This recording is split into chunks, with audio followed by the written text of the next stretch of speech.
All right, let's talk about the one thing in Spanish that seems to trip everyone up, the verbs.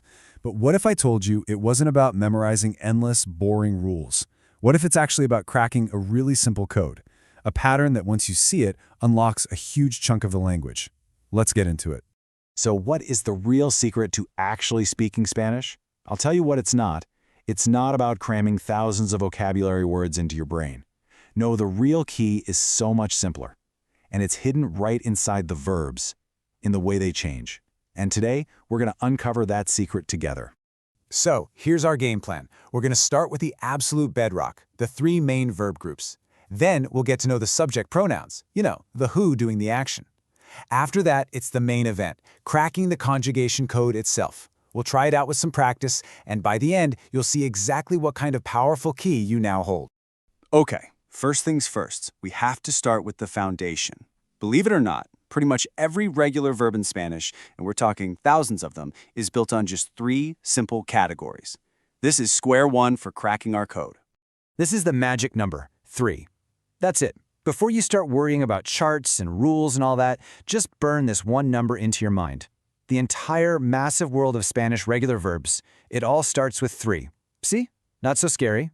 So, what exactly are these three groups? Well, it's all about how the verb ends in its most basic form. Like to talk or to run. In Spanish, these basic verbs always end in one of 3 ways. The first group ends in AR. AR. The second group ends in ER. And you guessed it, the third one ends in IR. Ir. That's it. That's the whole system. Every regular verb fits right into one of these 3 little boxes. Okay, so we've got our verb categories sorted. Now we need the next piece of the puzzle. Who is actually doing the action? So let's meet our cast of characters, the subject pronouns. So on the left, we've got the familiar English pronouns, and on the right, their Spanish counterparts. Let's just go through them real quick. For I in Spanish, you'd say yo. Yo, For a casual you, like talking to a friend, it's tú.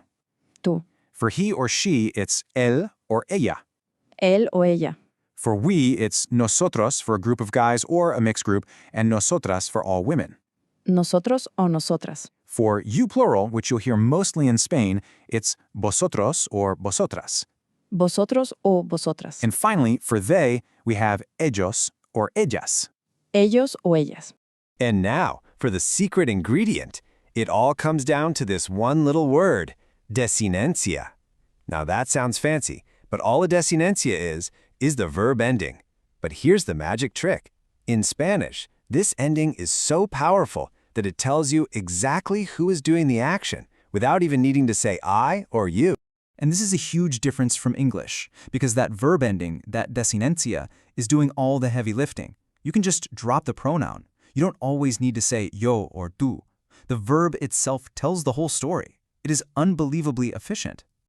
Okay, we have the 3 verb groups, we have the subjects. Now it's time for the moment we've all been waiting for. Let's put these 2 pieces together and finally actually crack this code. Okay, let's see this thing in action. Don't let the table scare you. We're looking at 3 really common verbs. Hablar, which means to speak, comer, to eat, and vivir, to live. Just watch how the ending of each verb changes for each person. Let's just listen to the rhythm of hablar. Hablo, hablas, habla, hablamos, habláis, hablan. You hear that? That beautiful, predictable pattern? Now look over at comer and vivir. They're doing the exact same thing, just with their own little twist. And here it is. This is the code. This is the whole shebang.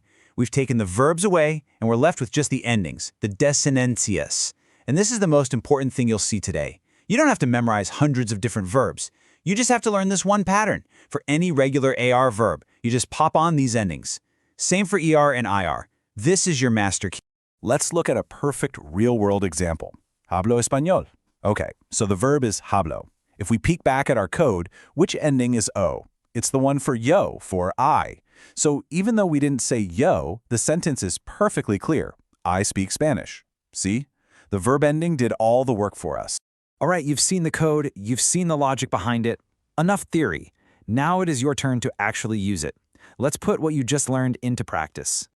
Okay, let's try the first one. Our subject is Maria. That's a she, so in our minds, we're thinking ella. The verb is hablar, which is an AR verb. So look at your code. What's the right ending? Maria blank español en clase. The answer is habla. María habla español.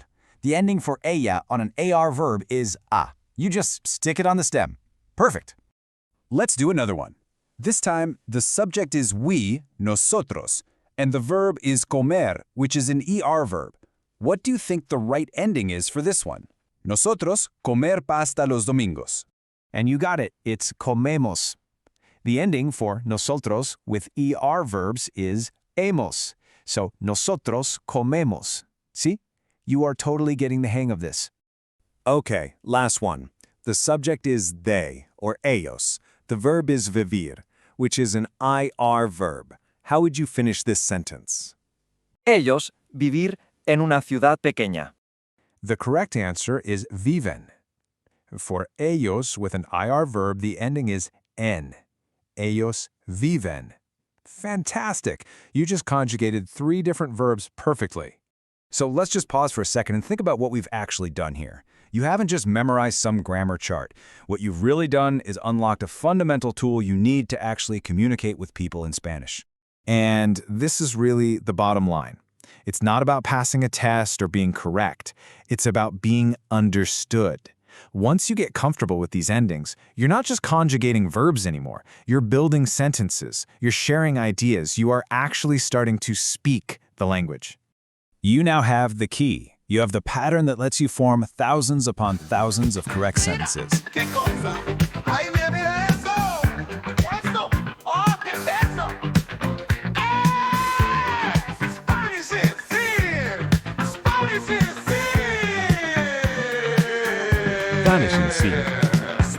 Book your Spanish trial class today and start speaking with confidence.